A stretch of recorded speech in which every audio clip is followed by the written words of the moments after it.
This is an example of a traffic lighting exercise. The goal of this exercise is to let the orienteer play with speed. That means slowing down when you get close to the control if it's in a detailed area, but also speeding up if you have a part of the leg where you have really high confidence and a low risk of making a mistake. You could do this on any course that you've done before in the past. There's nothing too special about the way it's been set, but this is a really good use of an area that has variation between vaguer areas and highly detailed areas, and areas with tracks and things that you can run fast on, because it really exaggerates the ability to run really fast when the confidence is high, but really drills down on the incentive to go slowly when the detail is really high and the chance of making a mistake is there.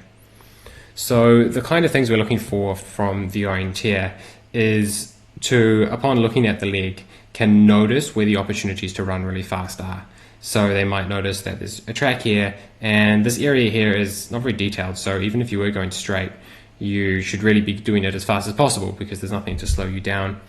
The orienteer should also notice that there is this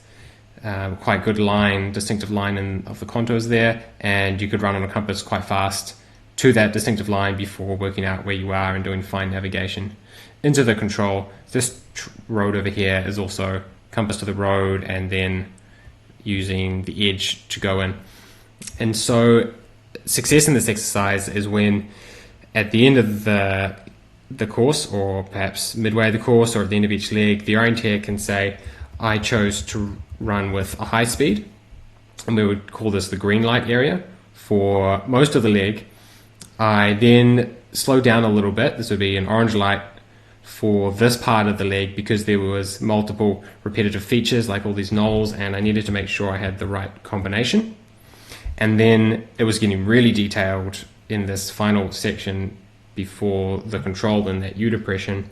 and I even stopped and walked a little bit just to make sure that I came over